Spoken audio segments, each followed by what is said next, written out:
Guys, ito na pala yung yung binaklas ko kasi yung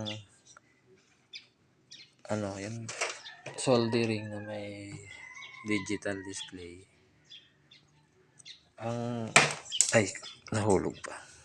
Na-amaze lang ako kasi na pagkasya nila dito. Pero okay naman yung board, guys. Tingnan nyo. Parang quality rin. Yung wire lang talaga medyo malambot. Sablay lang talaga ang mga made in China sa wire. May sinasabi pa nga sila na yung pag may butas, matitibay daw yun kaysa dun sa ito. Yung plug pag may butas daw to, mas matitibay. Pero sa panahon ngayon wala na. Wala nito. Yan yung may ganyang butas. Matibay. Pero ito wala na. Kahit may butas yan, ganun pa rin. So ito mahina yung wire nito.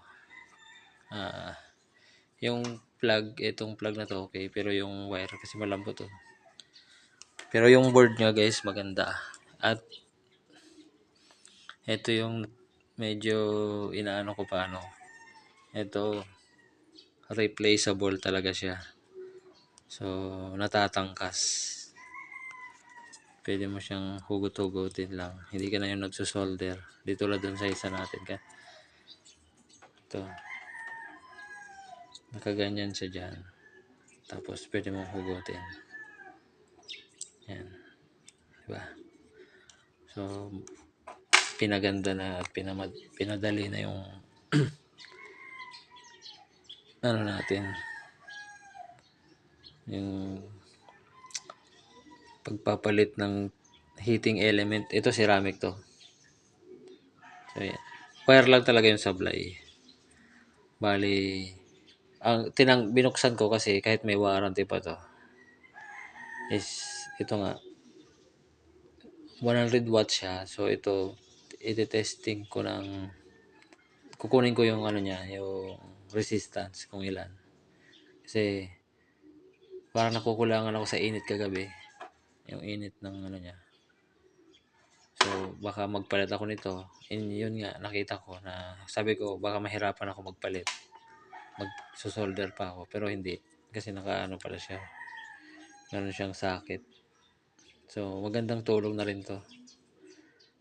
Para sana tumagal to guys. Pero pag ganito yan may fuse pa protection. So siguro fuse ang i-maintain itong BT136 din nata to eh. Yan. BT136 din. So familiar tayo dyan.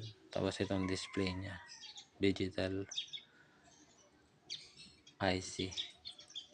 So yun lang guys. So magandang klase itong nabili natin ngayong Pasko. Yan. So